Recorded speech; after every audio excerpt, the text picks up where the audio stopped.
sejahtera. Salam aspirasi, seharum kasturi. Salam sejahtera, sejamak kenangan, berderaju acara. Barisan hakim yang arif lagi bijaksana dan sentiasa bermaksikan kepada keadilan.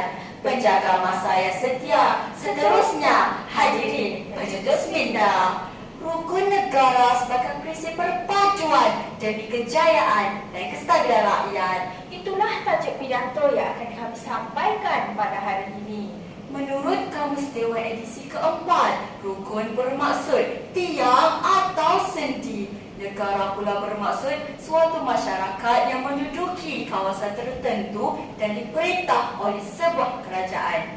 Prinsip bermaksud asas atau dasar. Perpaduan bermaksud penyatuan anggota masyarakat.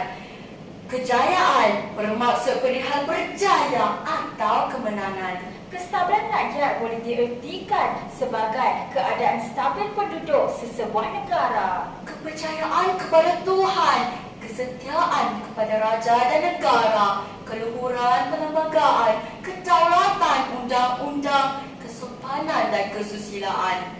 5 prinsip rukun negara yang diwujudkan ini adalah dibentuk berdasarkan rakyat Malaysia yang berbilang kaum dan juga agama.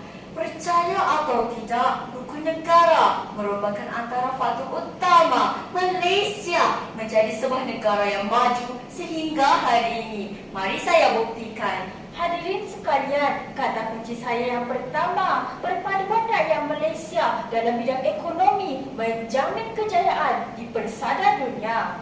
Dalam sesebuah organisasi, tenaga kerja mahir dan separuh mahir menjadi tunjang pengurusan yang cekap dan mantap.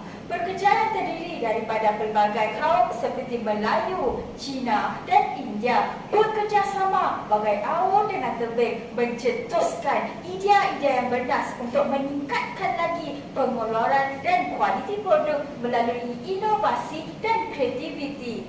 Onak dan duri dalam perniagaan dapat diatasi dengan komitmen yang tinggi daripada para pekerja.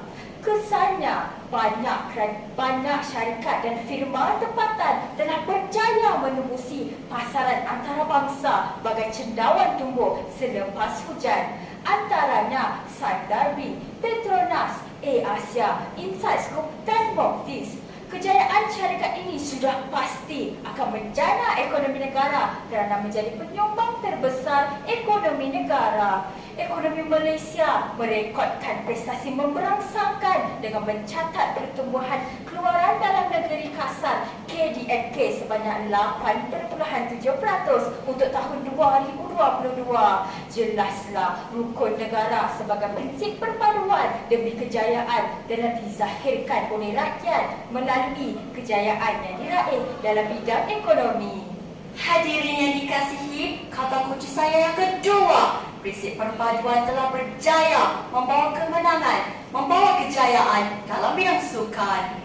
Elit Asasi Negara Boni Buni Augustin bukan sahaja bergelar juara dunia dan Paralimpik, malah turut melakar nama sebagai pemenang emas sukan Commonwealth. Jelas membuktikan beliau adalah elit sukan digugat dan paling cemerlang negara ketika ini. Antara kejayaan yang telah beliau peroleh, Boni berjaya mengharumkan nama negara di persada antarabangsa apabila muncul juara di kejohanan powerlifting pada terbuka Asia Oceania 2022 di Pyeongtaek, Korea Selatan. Beliau juga berjaya memecahkan rekod dunia dengan angkatan sebanyak 230 kg yang sebelumnya dipegang oleh seorang atlet dari Iran. Atlet yang berusia 24 tahun kelahiran Sarawak itu berharap akan layak untuk beraksi di Sukan Paralimpik Paris pada tahun 2024.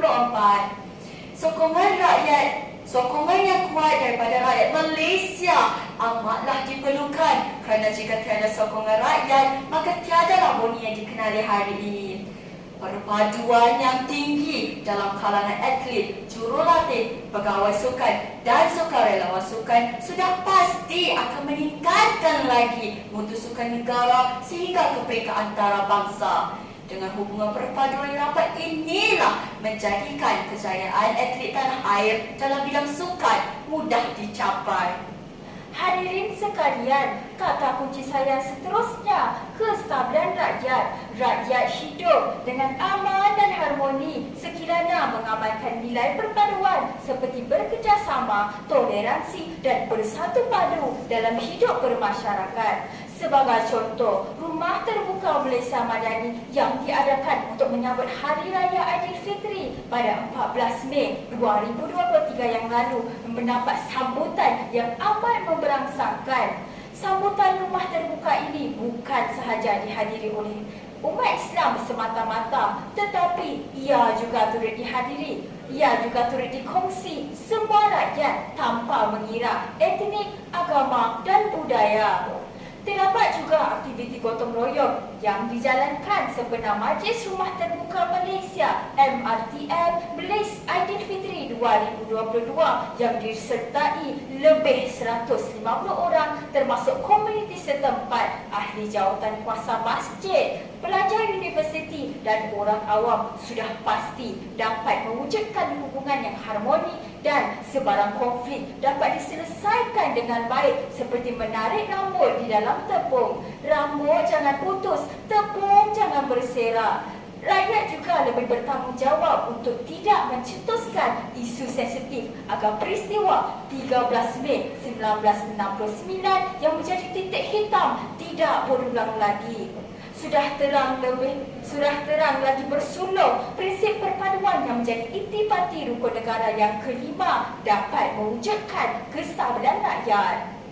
Saudara-saudari, kata kunci terakhir prinsip rukun negara yang kelima, kesopanan dan kesusilaan paling sentiasa dipraktikkan oleh ahli politik. Hal ini demikian kerana mereka ialah kunci bagi penghayatan terhadap falsafah negara sekaligus mengekalkan perpaduan dalam kalangan masyarakat. Sebagai contoh, semasa persidangan sedang berlangsung, ahli parlimen tidak seharusnya berkelakuan tidak sopan dengan menggunakan kata-kata kesal ketika sedang berbahas kerana persidangan tersebut ditonton oleh semua golongan masyarakat. Selain itu, hubungan yang baik antara ahli Kabinet 2023 yang terdiri daripada pelbagai kaum seperti Menteri Belia dan Sukan Hannah Yeoh, Menteri Pembangunan Wanita Nancy Shukri, Menteri Sumber Manusia YB Tuan Siva Kumar yang menjadi bukti perpaduan yang menjadi tunjang rakyat. Sudah pasti kebajikan dalam sosial ekonomi lebih terjamin, jurang ekonomi dapat dirapatkan dan hidup mewah, aman dan harmoni. Hadirin dan hadirat sekalian, sebagai penutup tirai wacana ilmu kita pada hari ini, jelaslah bahawa rukun negara sebagai prinsip perpaduan dapat mencapai kejayaan dan kestabilan rakyat. Marilah kita, rakyat Malaysia, bersama-sama menghayati rukun negara dan sekaligus menjadi insan yang berkualiti. Ingatlah, pepatah Melayu ada mengatakan, ibarat telur sesangka, pecah sebiji, pecah semua. Tepuk dada, tanda minda. Sekian, terima kasih.